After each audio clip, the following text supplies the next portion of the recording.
everyone. So welcome. Thank you for joining us to celebrate the launch of Late Gifts by Richard Price, which is Richard's 7th collection with Carcanet.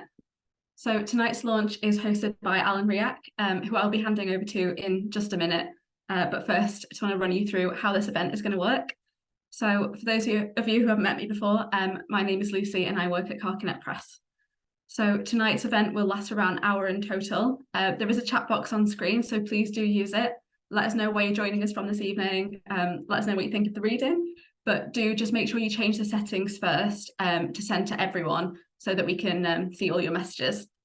There is also a Q&A box next to the chat box. So if you've got any questions for Richard, please put them in there. And then later on in the event, Alan can pick some out to ask Richard. You are also in control of your screen. So during the reading, we will be showing the poems for you to read along, but do feel free to change the settings if you want. If you do have any technical problems, please drop it in the chat and we'll see what we can do to help. And last thing, thank you for paying your £2 to be here this evening. It's redeemable against the cost of the book. I have shared the discount code in the chat, but tomorrow we'll be sending an email out as well with a discount code, and we'll also be sharing it again later in the event. I think that's everything. So now I can hand you over to Alan. So Alan is a poet and academic who is currently professor at the University of Glasgow. He's published 6 volumes of his own poetry and co-authored several others. Alan also edited Hugh McDermott's collected works for Carcanet Press. So welcome, Alan. Thanks very much, Lucy. It's proverbially the pleasure and the privilege. Just to be very brief and to introduce Richard to those of you who might know less about him, he is the head of contemporary British collections at the British Library and a tutor at the Poetry School of London, and he's published over a dozen books of poetry since his debut in 1993. And I think we've known each other since then, around about then, as friends, as collaborators, contributing to similar journals and publications. And in fact, one of the things which brought us together was Richard's coinage of the term the informationists, this very loose and completely, in some ways, disconnected, informal group of people who were writing, and the term itself was Richard coined to illustrate, I think, the fact that we'd all been mentored in one way or another, or influenced in some degree, by Edwin Morgan, and beyond that had some intellectual, scholarly or educational relationship with Hugh McDermott, and that lineage of the priorities of accurate information and anecdote, the way in which information and truth can be conveyed in poetry and through the arts, united us all one way or another. I'm thinking of David Kinloch and Peter McCary and Robert Crawford and Bill Herbert and others. But this sense of, I was thinking about it recently with regard to Late Gifts, which is the most marvellous book, which arises from all of Richard's books, and you can sense that. I'll say a wee bit about that in a moment. But it's also a new departure. It's also engaged in new ways with new things. So the Late Gifts is the late gift, singular, is this sense of being able to move in new ways, in new directions. The notion of the informationists I came back to when I was thinking about it was the notion of truth and information, and the idea that in poetry and in the arts, it's really, these are the only ways in which you can find reliable truths in artifacts outside of people. That sense of listening to a particular piece of music and that's it. That's what it's like. That sense of listening to a voice, and it conveys information and facts and details and data, but it's also how it conveys it clearly, that sense of the essential information, the human truths, the human universe.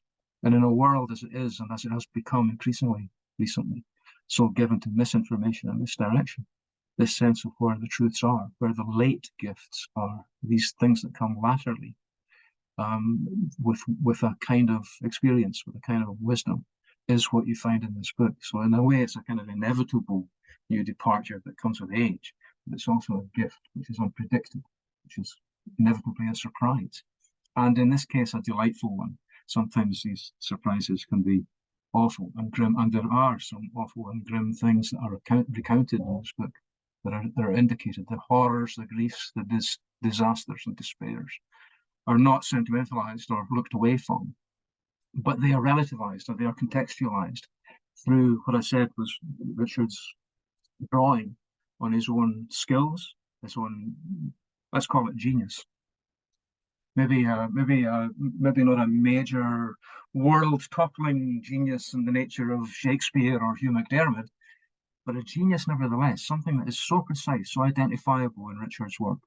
And I think it's simply to do with care. It's something to do with the sensitivity to the domesticity, to the world as measured by such caring, touching, understanding. And what comes through, I think, in this book above all others, is that this is measured against the horrors of the world. Again, not exaggeratedly, not in any sentimental, confrontational way, but subtly and carefully. In a moment, I'll hand you over to Richard to begin his reading from the book, various poems that he's selected, to let us hear his voice and these poems with that degree of immediacy. But also, before I do that, just very briefly to make a couple of other observations and to note his career in the British Library particularly, but before that, his education, his boyhood in Renfrewshire and his studies at Strathclyde University, and the PhD, which led to the still terrific book on Neil Gunn.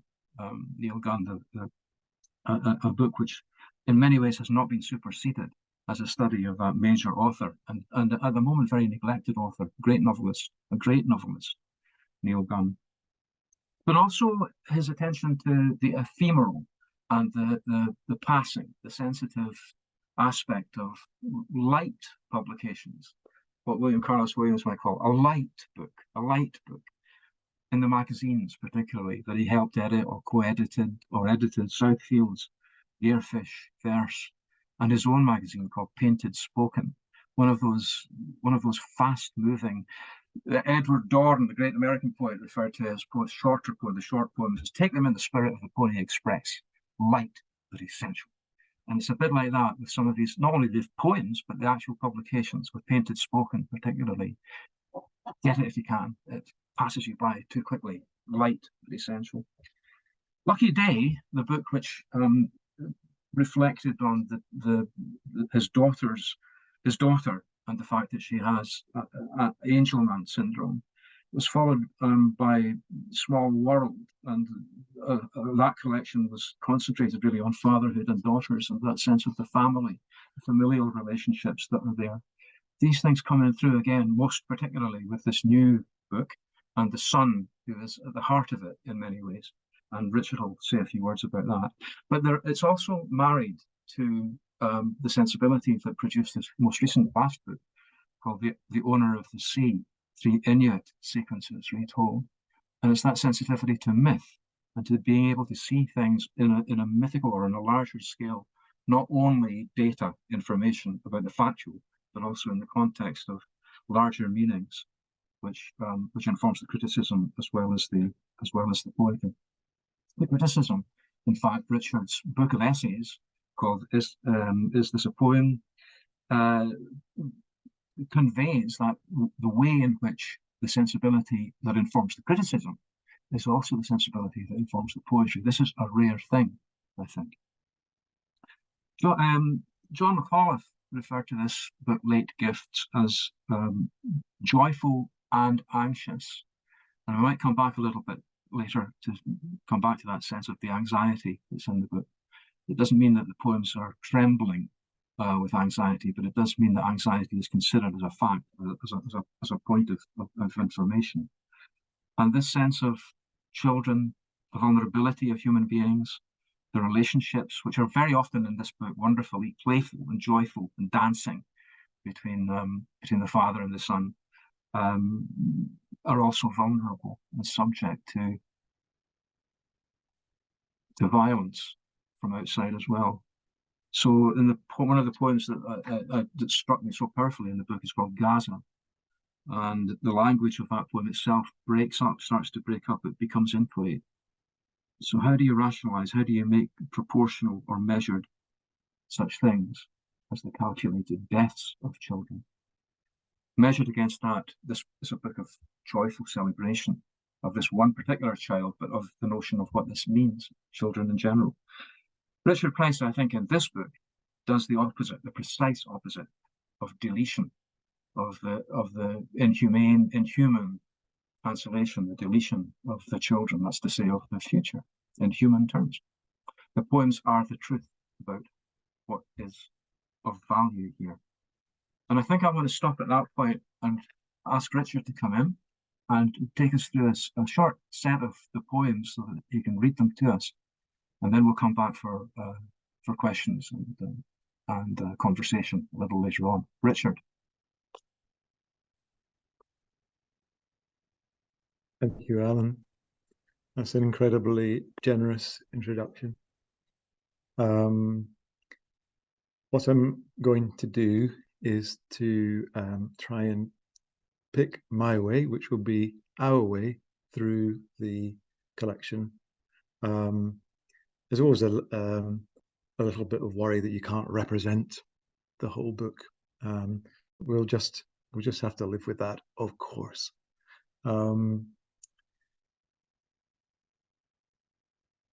I'd also like to say my thank yous now. I know how lucky I am to be published by Carcanet, and I'm especially lucky to be to have the editor John McAuliffe as my editor. A really brilliant man, and wonderful to have his ideas. Several of my friends who are poetry friends have also helped with the book, and I'm going to keep them anonymous, but they know these thank yous are going out to you. Thank you to Lucy for coordinating today, and Jazz behind the scenes who can't be here today, and of course to Michael Schmidt and to Alan at Carcanet, as well as Professor Alan Riach here. Okay, I'm going to start with my first poem, which is Late Gift. That should just pop up on the screen right now, which means I should be able to read it just about. Here we go. Late Gift. That wooden gift needed to be a real boy, halfway between it and who, done to and does, a toy between timber and finger, loved and loves. But the need in his maker, the old carpenter, was stronger. It was the need, this need, to be a real father.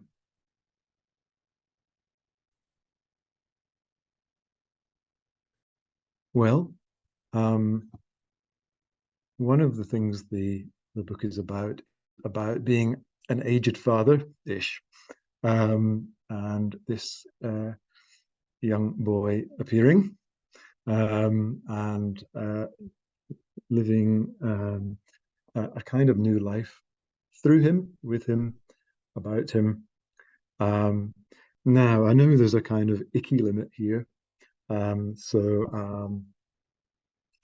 The book tries to keep everything in focus and perspective. But one of the things that you do is you make your own nursery rhymes. And sometimes you think you can share those. So this is one. Now, I can't see you. You can see me. So unfair. But I want you to be doing these actions. So I'll be very, very disappointed if you report that you haven't been doing them. Have you got a nose? Have you got a nose? Yes, you've got one of those. Have you got an ear? Have you got an ear? Yes, I can see one here. Have you got some eyes? Have you got some eyes? Yes, a nice surprise. People hurrying January to December, people hurry in, they forget to remember. Have you got some toes? Have you got some toes? Yes, you've got some of those. We still have that one. We still sing that one. All right. This is one of the things I'm interested in is that state between sleeping and not sleeping, where things are just interlacing. The cub. He's a poor sleeper. He's disturbed by his own red coat. It waits at the end of the radiator. In this light, he can't see it's red, but he's absorbed the fact of its color. He's afraid of Little Red Riding Hood, not the wolf. He wants the safety of the forest, which he senses in the perfume of the timber of his parents' double bed. The scent twists back to ancient woodland, across the islands, across the waking continent, further to Gilgamesh when he was ruthless. And so the aromatic kingdom of Humbaba, where the ratio of respect to persecution favored the wolves. Even half asleep, he is polite. A little boy opening his bedroom door carefully and then pausing, closing it carefully after himself, and then, and only then, rushing into his parents' room, launching himself at us, closing himself in. He directs his father's hand to his midriff, which is cold. I think we must order him new pajamas in the morning. And also, will I remember this thought in the morning? All move, adjusting to life in the den.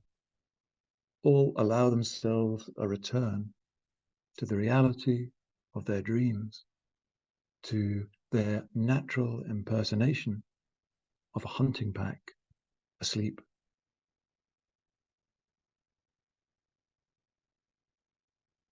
New electric piano. I don't know why I don't call out, but I open the door quietly.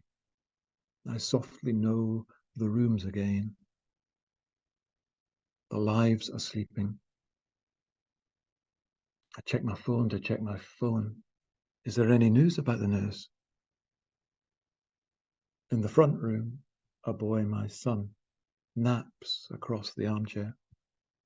He's so tall, he's had to fold himself in. In our bedroom, a woman, you, nearly a stranger, has finally left a bright shore. The blinds have been darkened to full sail. She, don't say she, faces away, and I'm greedy to wake you, to kiss as if my kiss could be more important than rest, the privacy of sleep. I check my phone to check my phone. Is there any news about the news? I leave you. I walk into my son's empty room. It's chocker with ons and offs, with greens and whites. The slick reds of shaped plastic, with mimics, with machines. I'm outsize on the interstellar bed. Check my phone to check my phone. Any news? About the news? Well, the almost stranger who is you tells me the piece. It's all about the piano. The boy just fell asleep, serene, listening to his mother, a young woman, relearning Bach. And she, you, knew then there was time, after all, to escape.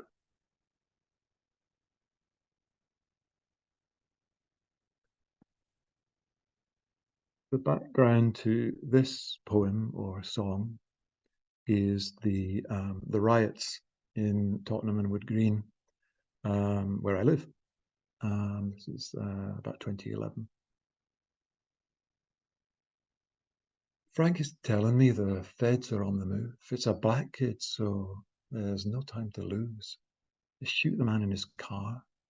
Another wet-wiped local star. The cops get their stories straight. It's not too late to practice what they're meant to mean and tidy up the scene. Frank is telling me the judges could not lose. It's politics, so they call it. Stealing shoes, attacking shopping's a protest too far. The trainer's sacred, so's the bra. Retail's endangered unique. Justice slurs when it starts to speak. Jail the poor to keep the righteous clean and tidy up the scene. Frank is telling me half the country's on my tail. TV and the Holy Mail just for the colour of my tan.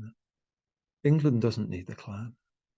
When your skin can't be trusted, your future's done and dusted. It's empathy and arm lock. Phone the condolences team and tidy up the scene. Frank says softly, don't listen to what I'm saying.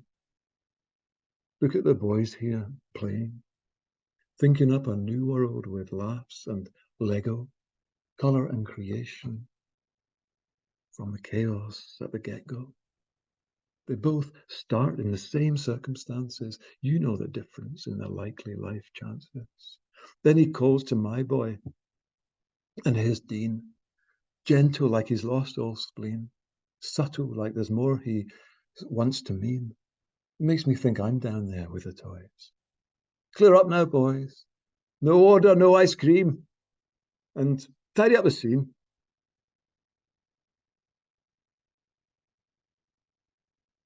Shoulders. Early hours. His birthday yesterday. Between dreams, he finds his way here into the bed. Composite scent, Victoria sponge, vegan sausage rolls, something too sweet, an old toffee, a new plastic. He settles, sleeps splayed, singular.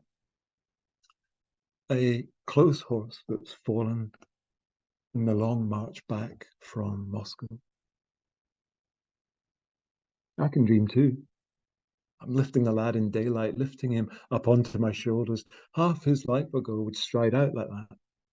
Gulp up the profligate street. What is the true meaning of the electronic poster in mock glitch? What is the true meaning of the library's broken light? I had a knack my friends couldn't repeat. I'd lift this earnest boy cleanly up, back, over, and there he'd be. Shoulder sentinel. Look out. Guard. It was my only talent. One strong movement, supple muscles, untrained. Then we'd move quickly. Absurd totem pole, 4 arms, 2 heads, covering the distance. We were guardians of ourselves, a carved tree made alive. Magpies on the bus shelter, don't worry, there's 2. What's a redwing doing? Pecking at the leaf litter in latex gloves. Why does a gull probe the safe surface of the open-air gym? Why is it solitary? Who is playing Howling Wolf? Spoonful. Is it coming from behind the newspapered window? Is it 1976? Is it 2010? Is it 2050? Come in, wee one. It was just a nightmare, or one body remembering another. Its warmth.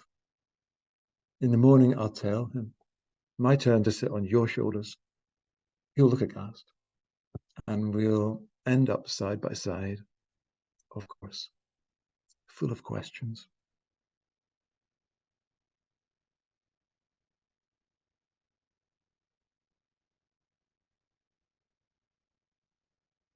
total concentration. When he's almost on his own, playing on the rocks, and he's singing, humming, I'm not sure how you'd classify it. Total concentration. And his body is moving too, fluently. He's dancing. When it's him and me, we're watching an anime, and we both feel the shockwaves. Parents have been turned into pigs. Serves them right. But even so. And the last train moves through shallow water, incremental inundation, end of the world by seepage. I'd love to be on that train, Dad. Me too. Can we? When it's all the family, what's left of it, a wedding or a Sunday front room, and there he is, dancing again. Everyone knows he has that gift. Celebrate him, celebrate us, all life, because everyone had something of that gift once. No, still does. Or so what? Keep dancing.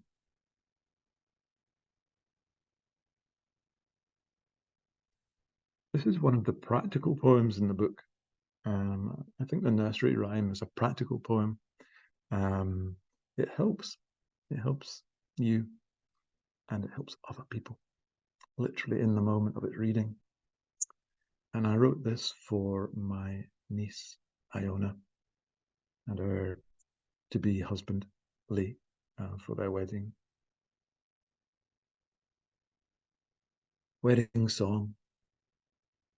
It's all in the eyes, the glimpses, yes, the astonishment of presence, and then full open eyes, the long look, the laughing look, the connecting look, eyes that know and share and love.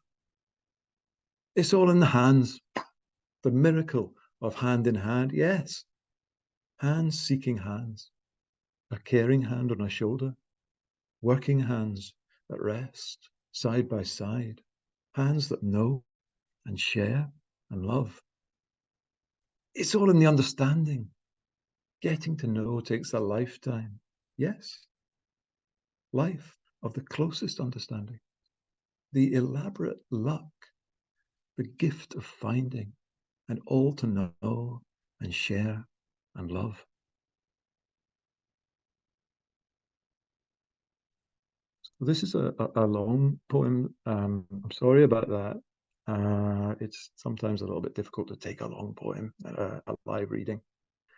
It's probably the longest poem in the book.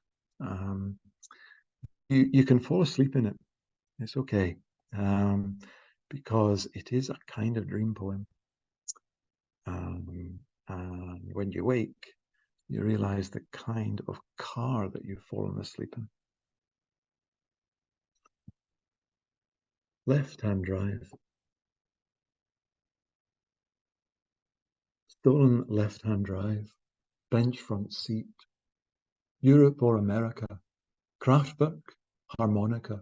Contrast, compete. Choose the ready-made reel as you wake up at the wheel, a child in Cuban heels, the fall on repeat. It's way back when, or maybe the day after next week. Rituals and coins, jump cuts and joins. Now you hear her speak, but you miss the big reveal when you wake up at the wheel, half robot, half antique. The fires have cleared and you're miles from lake and peak. Moonscape, ocean floor, airstrip, charcoal moor. You're way too weak to know if you can heal, but you wake up at the wheel, wrong kind of unique. Your dreams are at the tip of your tongue. You know there's oil in the aqualung. You spy the mime, but what gets sung? What's the pretty little deal as you wake up at the wheel? The slave trade, she says. What does the slave trade do? It makes suave transactions. Police and politicians The press and all the rest are proud to be the faction of greed. They watch the blood congeal. They connive, collect, conceal. And you wake up at the wheel. You don't know the voice, but you love the mouth and speech, their playlists, their pliers, the way they seem to teach the invention of steel and how to wake up at the wheel at the final beach. An ecstatic insect, a twitching leaf. Which one's you, she says, half grin, half grief. But you refuse the windscreen ideal. When you wake up at the wheel, you cry in disbelief. You keep your own counsel, so it makes it hard to reach. You're way too fast, but she doesn't want to preach or joke or kneel. So you wake up at the wheel when the tires start to screech. You have dreams. The bell can't be rung.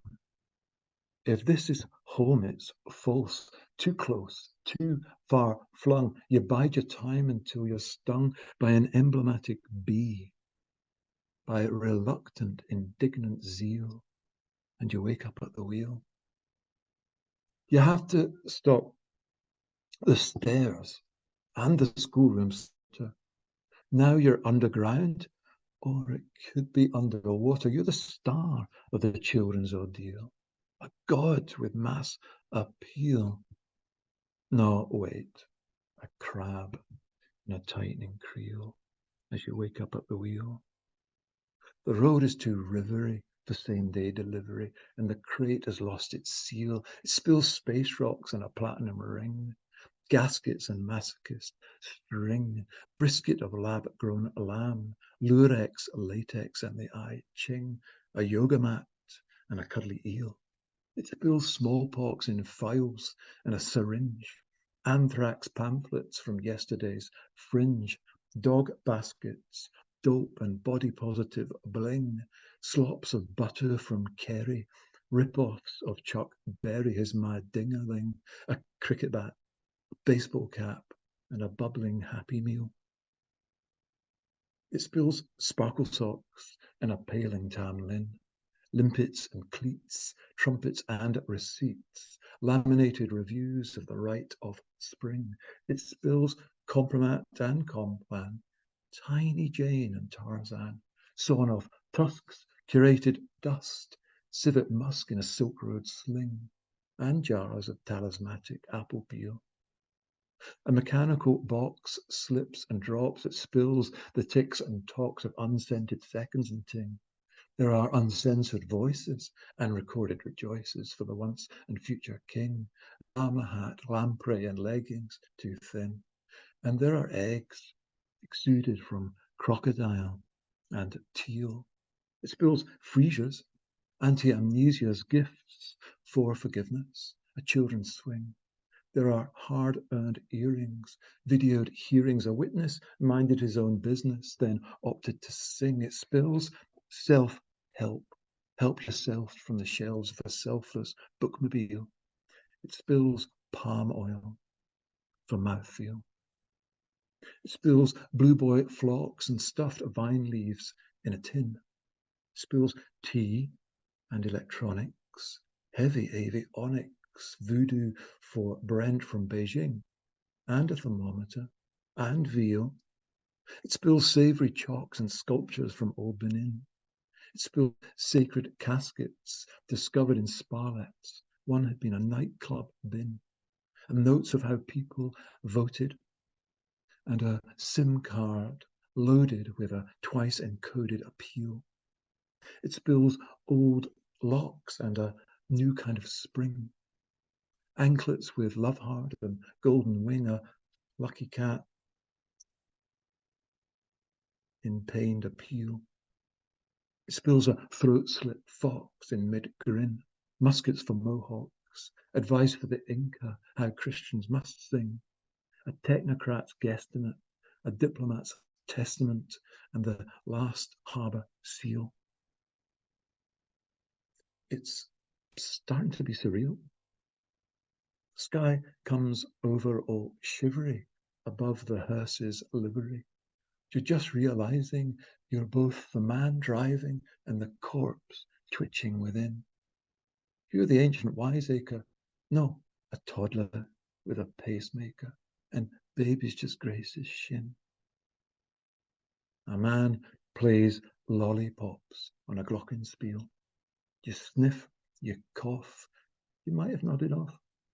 You try to be genteel, and you wake up at the wheel. She wouldn't cross a picket line. Neither would I.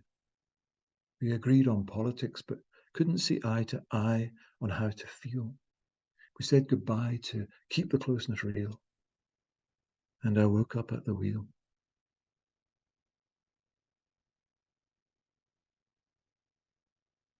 Just going to take a little drink of water. I should apologize for my voice. I've now found out why my voice is so bad. I got COVID in the very first month of us being evacuated to our own homes, and it really damaged my lungs. And it was only recently that we realized that was the case. It's actually permanent damage to my lungs, which means I don't have the range anymore. I'm trying my best. Are you still there? Are you still there? The sea is talking in its sleep. Are you still there? The sea is talking in its sleep. Are you still there? The sea is talking in its sleep. Fond names and no blame each. The sea would crush you, but you keep it in reach. Are you still there? The sea is singing in its sleep. Hard tunes, songs ground from speech. The sea would crush you. You think it's here to teach. Not every question sees the light on the hill. Not every question gleans the spoil from the spill. Do you think a question will keep the waves still? If yours won't, no one else's will. Are you still there? The sea is talking in its sleep. Are you still there? The sea is talking in its sleep. Are you still there? The sea is turning in its sleep. Stone dreams and bodies on the beach. The sea would crush you, but you keep it within reach. Are you still there? The sea is talking in its sleep. Are you still there? The sea is talking in its sleep. Are you still there?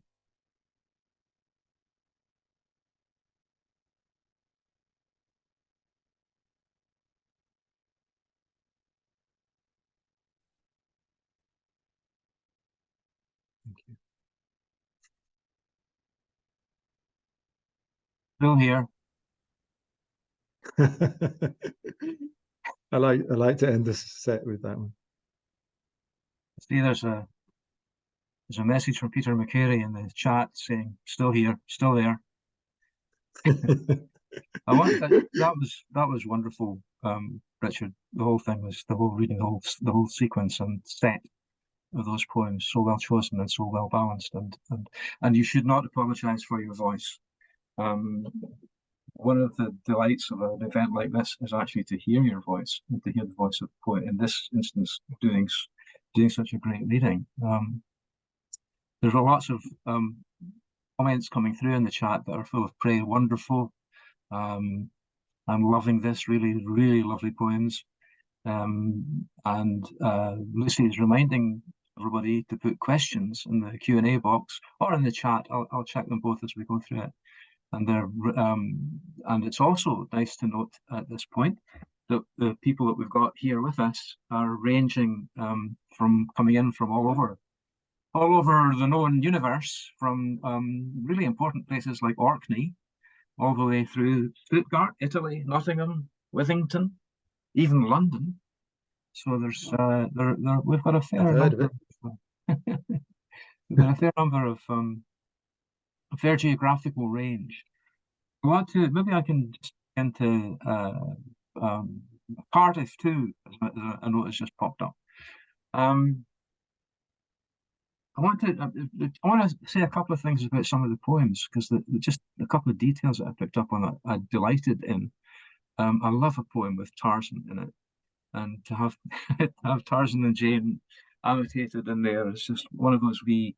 It's one of the things about that long poem and about so much of the work that you've done is that the details that pop up are sometimes just so surprising, and that the games that you play with Rory in this, the nursery rhymes, but also I'm thinking of the one called Questions for Rory.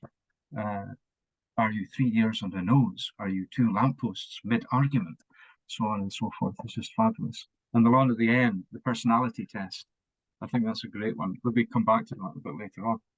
So the first key question I have to ask, it's a dangerous question. This, really, maybe I shouldn't ask it, but I'm going to. Does Rory like the book? Rory loves the fact that the book is dedicated to him, and it was a surprise, and he didn't know until we were actually opening the box. So he loves that. As you say, there's a kind of question and answer poem right at the end where I've hybridized the Myers-Briggs psychological test that's used a lot by the corporates, with just a kind of goofy, terribly badly rhyming thing, which is playing around with, full rhymes. And it's sort of asking him these questions. And I did actually live test this on him when I wrote it. And I noted down all his questions. And then the book came and he was amazed to see it was in print. And I tested him again, and some of the answers were completely different. So his personality has changed in the 4 or 5 years since I first did that. But that means it can actually be used as a proper psychological test. Yeah. So I'll just read that. It doesn't really work as a live piece, but just to give people a flavor of it. It's more like a play, and you need the different sort of voices, but it's meant to be the right at the end. I'll just read a few things so people know what we're talking about. So it's called Personality Test with Worked Examples, and as I say, it commits rhyme crimes, line after line with these very clunky rhymes. I know that. I want you to know, I know that already. Are you made of dogs, fogs, or cogs? Son, dogs. Father, fogs. Are you made of cats, splats, or rats? Son, splats. Father, cats, rats. Are you made of sticks, tricks, or licks? Father, tricks. Son, licks. And so it goes on. It can actually be used for adults and children, particularly at the same time.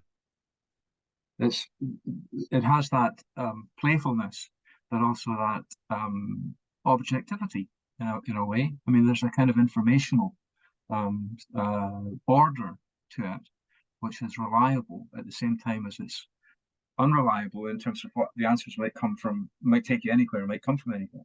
But it has that. And the other thing I wanted to mention about it is how it ends, because it's poignant. A lot of this book is very poignant. Again, without being sentimental, but it's very sharp and hits. There's a blade in it somewhere that keeps you attentive. And when you say, "Are you afraid of locks, rocks, or socks?" the son says, "Locks," and the father says, "Locks," and the father says, "You're also afraid of socks," and the son says, "Just locks." And you could read that in so many different tones, as if it's playful and that's just a spontaneous thing. But actually, the meaning, there is a meaning in the whole book, and it's to be afraid of locks. I think so.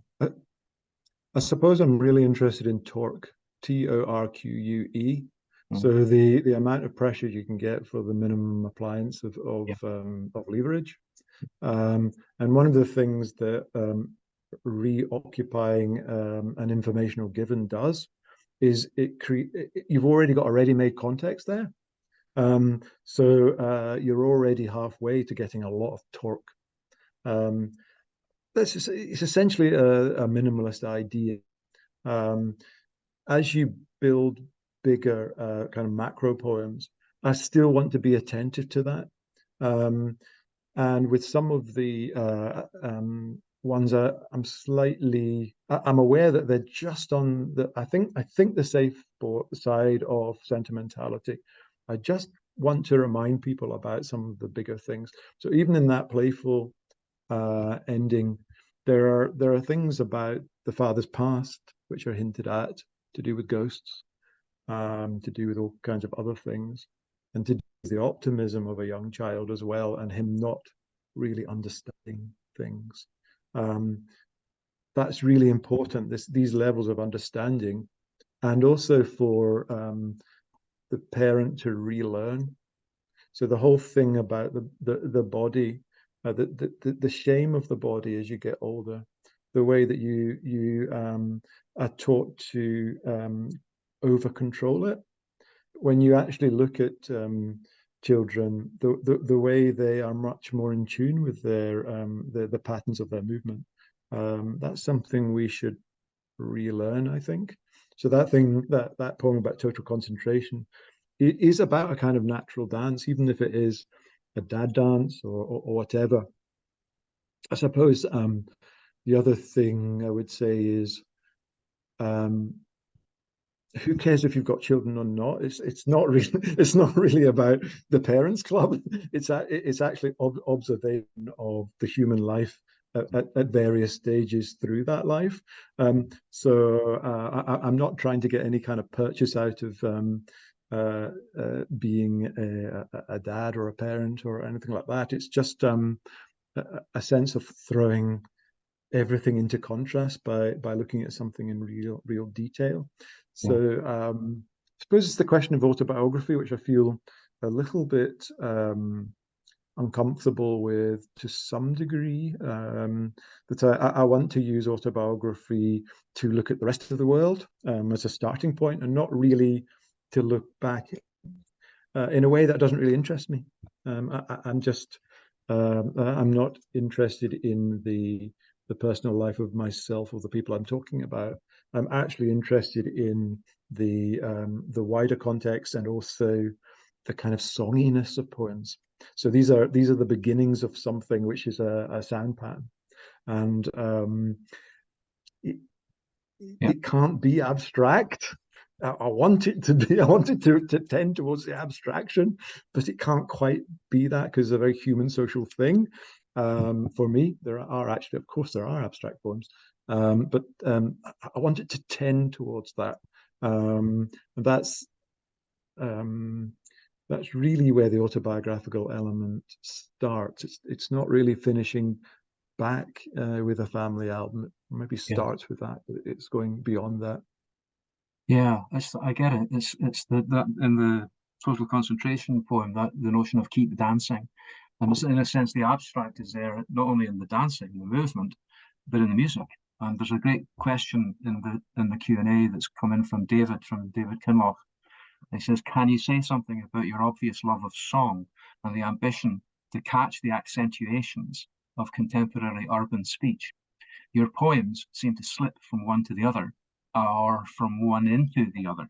And I was going to, that's really great, because it's up on what you're just saying, but also I was saying something similar myself, that sense of speech and the musicality of different forms of speech in different places.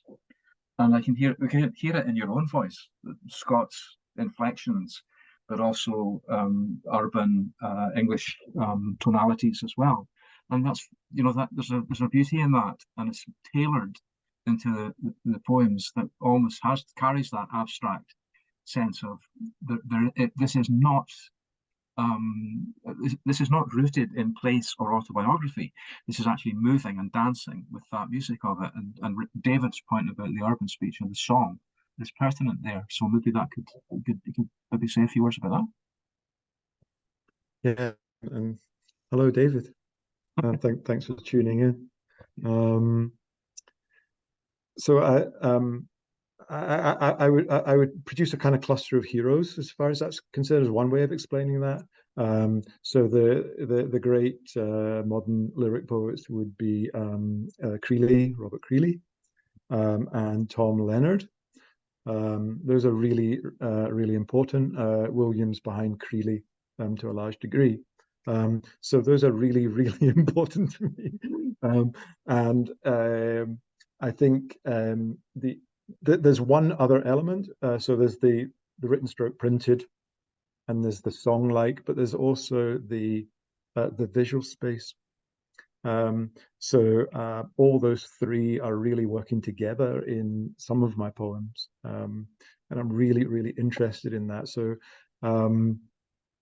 as far as the I suppose the song element is to create this sound patterning, which I love, just to create a very kind of basic level, which I suppose is as much as I can explain it, a beautiful artificial sound pattern that creates a basic frame, and then you are varying all through it, paying attention to the middle of the line as well as the end of the line. So you're kind of tripling sounds within a line. If you look at going way back, if you look at Cavalcanti and his long poem, which is often translated as a kind of address, he actually uses really complicated internal rhyme, and the way it tends to be translated, and I've done a version in this way as well, is to explain it as you translate it. But when you go back to the original, you find that it's incredibly dense. It is actually much more abstract than it's usually translated at.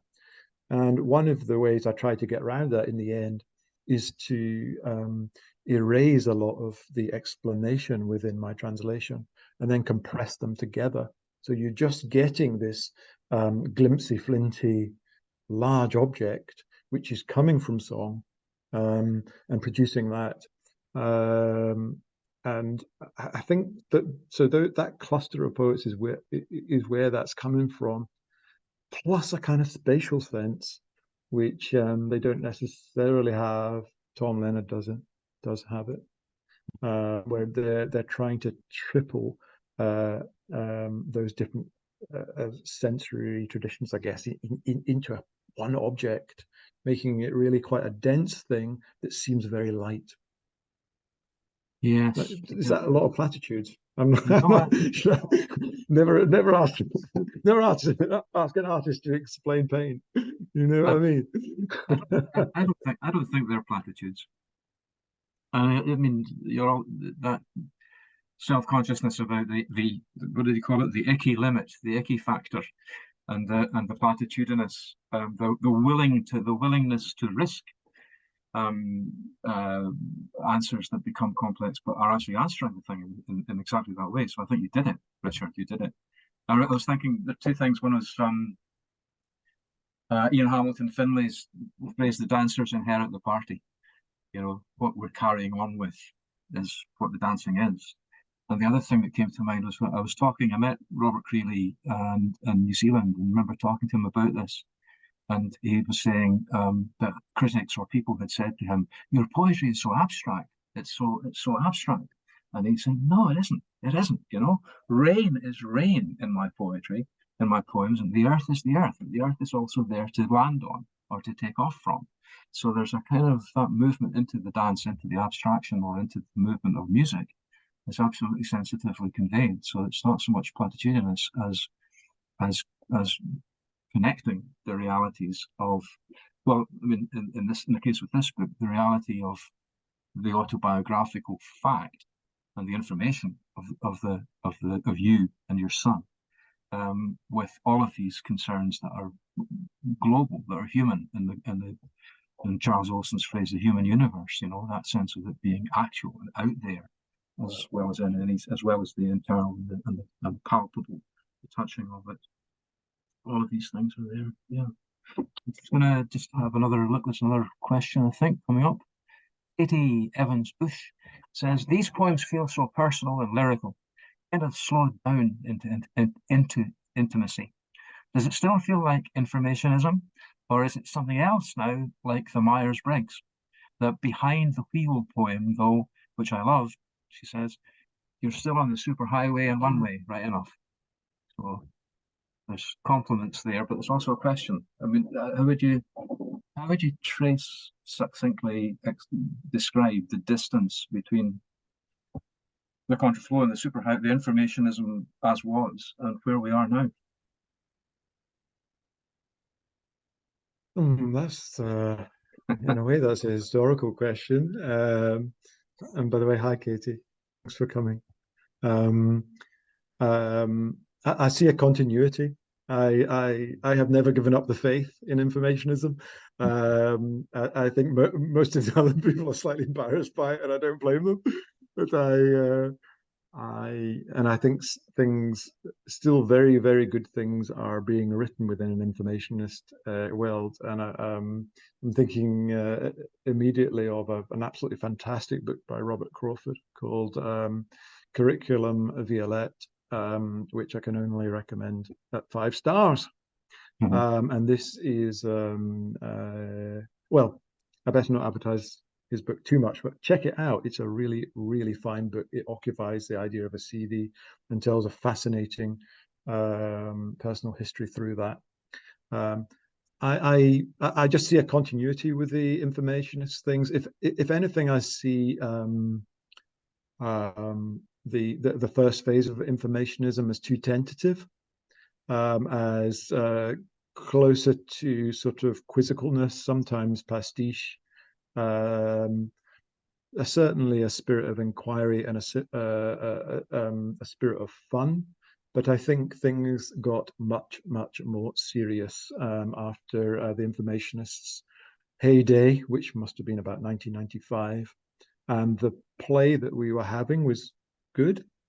It was fun, and maybe Scotland and the UK needed a school.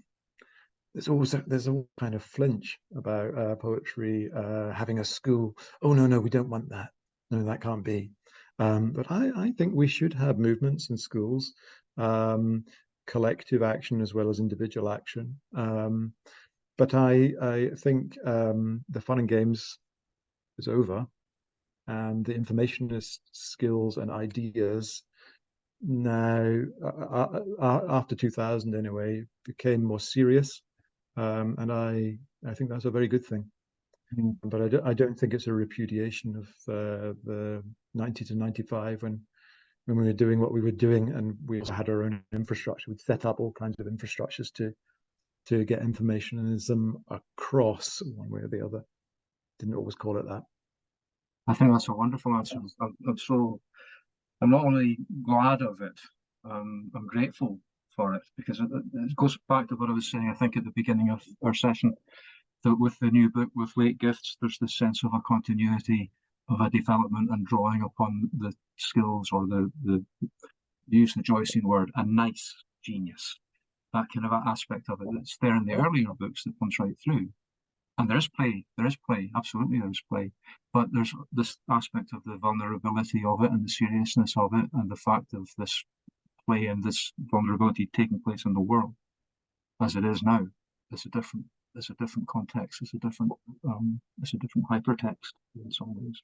I should say I've kept almost all of that back from the reading tonight. I thought it was not really right to go into some of the really very, very dark poems in the book.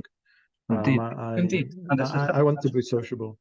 It's a separation. It's a launch. It should be more sociable than grim and tragic. But it is important to say that these things are not looked away from in this book, and the book is so much play in these poems too. Can't wait to read the book, says Katie. Excellent, great.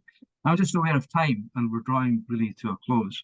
And I think what I'd like to do, just very briefly, to thank you, Richard, is read a very, very short poem of my own. It's the first poem in the first book that was published when I was in New Zealand, called This Folding Map. And it's a kind of Creative-esque wee poem that has a lot of the things that just came to mind as you were reading it that seemed appropriate as a way to thank you. And it's called Memo. As it will, it falls. Every act of naming fails, but every act proceeds within the field unevenly. There are still people to whom it all will be new. So that's a way of saying thanks and an appreciation, and to Carcanet Press for hosting us, and to all of the folk who came. And I'll hand you back to Lucy to wind things up now, if that's okay. Great, yeah, thank you both so much for that. It was really, really wonderful to listen to you both. I hope everyone enjoyed it. I can tell by all the comments, all the lovely comments that you did. So thank you all for being here this evening. I'll just share the discount code again in the chat, but we will be sharing it in an email tomorrow, like I mentioned earlier, so that you can get your own copy of Late Gifts.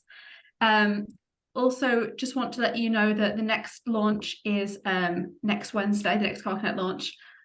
It's the launch of Alexander Ger Composing a Life, Teachers, Mentors and Models by Jack Van Zandt. So I'll just share that in the chat as well. I'm just going to leave the event open for another minute so you can all get your goodbyes in. And yeah, that's everything. So yeah, thank you all again and see you all soon.